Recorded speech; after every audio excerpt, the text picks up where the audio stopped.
Base de la programmation informatique. Tout d'abord, la programmation, qu'est-ce que c'est et comment ça fonctionne, vous allez me dire? Eh bien, il s'agit simplement d'un moyen de réaliser ce que l'on appelle des programmes informatiques. Vous en avez partout autour de vous, dans les jeux vidéo, les sites web et même les applications mobiles. Un programme informatique, c'est un peu comme si vous vouliez créer votre propre recette de cuisine.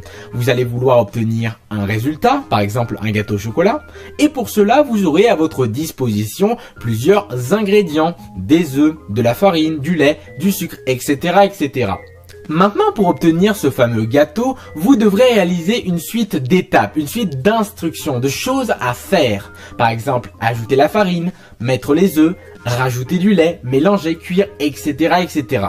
Et bien en programmation, ce sera exactement la même chose.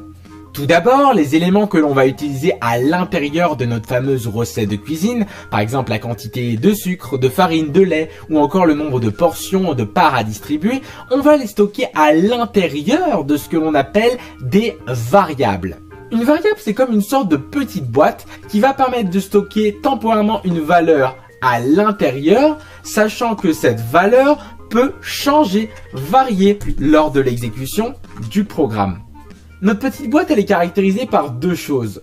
Tout d'abord, son nom, c'est ce qui permet de l'identifier, et également son type, c'est ce qui va permettre de savoir ce que l'on va mettre à l'intérieur. Ça peut être du texte, un nombre, une date, etc., etc. Mais là, vous allez me dire, ok Graven, c'est bien beau tout ça, mais comment mettre en lien différentes boîtes? Est-ce que l'on peut par exemple définir la quantité de farine nécessaire en fonction du nombre de portions de gâteau à distribuer? Eh bien oui. Comme en mathématiques, vous allez pouvoir faire des opérations, comme par exemple l'addition, la division, la multiplication, etc., etc. Imaginons que l'on a une première variable farine par personne qui stocke 200 grammes, également une deuxième valeur qui s'appelle nombre de portions, qui va stocker par exemple la valeur 3. Donc on aura 3 parts de gâteau à distribuer. Je vous demande maintenant de me donner la quantité de farine totale pour faire ce gâteau. Je vous laisse quelques secondes pour réfléchir.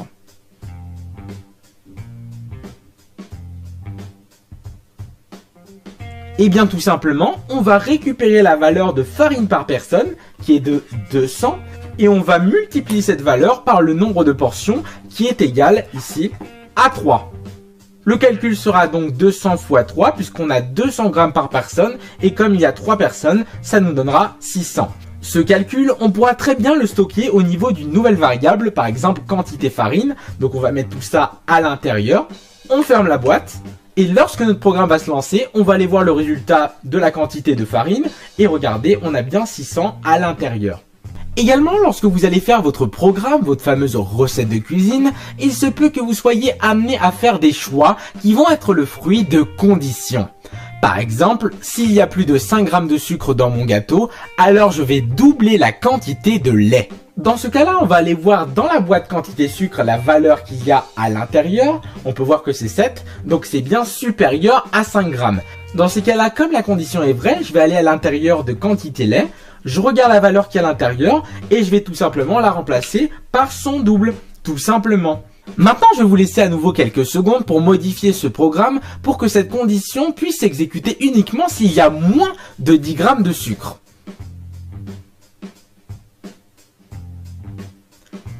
Vous avez réussi? C'était plutôt simple. On commence évidemment par changer le signe pour vérifier si c'est strictement inférieur cette fois-ci, puis on change la valeur par 10 tout simplement. Mais ça ne s'arrête pas là, on peut aller encore plus loin. Imaginons que vous souhaitez maintenant stocker le nom des ingrédients utilisés pour faire ce fameux gâteau.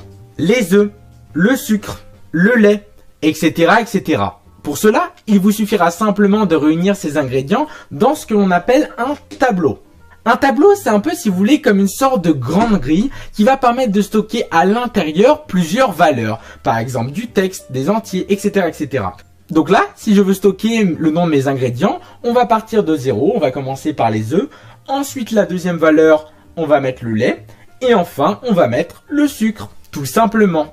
Maintenant, si vous avez bien compris ce système, j'aimerais que vous me donniez le nom de l'ingrédient qui porte le numéro 2. Attention, on part de 0. Je vous laisse quelques secondes.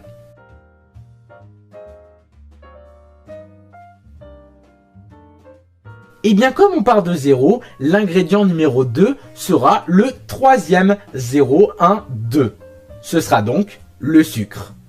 Également, lorsqu'on va mettre notre gâteau au four, il va falloir vérifier que tant que notre gâteau n'est pas assez cuit, alors je le laisse au four. Sinon, cela veut dire qu'il est sûrement prêt. Cette fameuse condition, si le gâteau n'est pas cuit, alors je le laisse cuire, elle risque d'être faite plusieurs fois, par exemple toutes les 10 minutes. Et bien ça en programmation, c'est ce que l'on appelle des boucles. Une boucle, c'est tout simplement une suite d'instructions qui vont s'effectuer tant qu'une condition est remplie. Si la condition n'est plus remplie, la boucle va naturellement s'arrêter et la suite du code va s'exécuter. Pour mieux comprendre, on va essayer de faire une boucle qui va cette fois-ci doubler la quantité de lait tant que celle-ci est inférieure à 2000. Je vous laisse quelques secondes pour réfléchir et on fait ça ensemble juste après.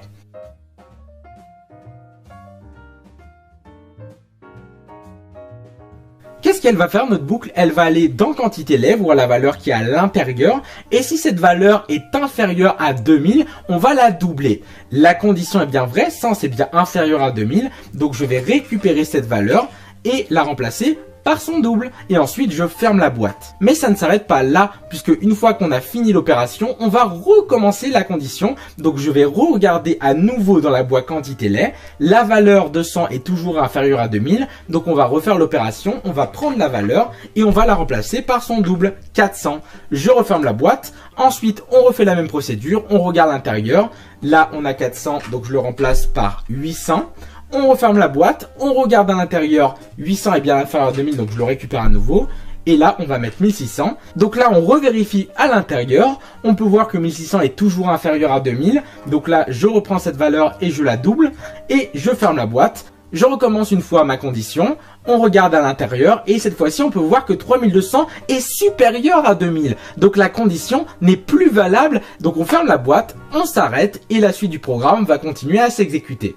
Maintenant que nous avons vu les différentes étapes pour faire notre fameux gâteau, il se peut qu'une semaine après l'avoir dégusté avec vos amis, vous souhaitez en refaire deux autres. Un gâteau au chocolat et un gâteau à la vanille par exemple. Vous êtes d'accord avec moi, ce sont tous les deux des gâteaux qui ont certes chacun des parfums différents, mais ce qu'il faut retenir c'est qu'ils ont tous les deux le même moule, la même structure. Pour chacun, on devra à chaque fois faire la même chose. On va devoir d'abord ajouter le sucre, donc on va prendre la valeur à l'intérieur et on va l'ajouter. Ce qu'on va entrer à l'intérieur du moule, c'est ce qu'on appelle les paramètres. C'est tous les éléments que vous allez utiliser pour obtenir votre résultat et pour faire vos calculs. On demande ensuite la quantité de lait, donc je vais prendre cette valeur et la mettre. Et enfin la quantité de farine, donc pareil, je la prends et je la mets. Une fois que j'ai rentré tous mes paramètres, toutes mes variables, on va tout simplement les utiliser pour faire certaines instructions. Par exemple, mélanger. Et hop, on obtiendra un gâteau. Et bien en programmation, ce moule, c'est ce que l'on appelle une fonction. Ça va être tout simplement une suite d'instructions, de choses à faire. Ça nous permettra de faire qu'à chaque fois que l'on voudra faire un gâteau, on pourra utiliser ce même moule, ces mêmes instructions.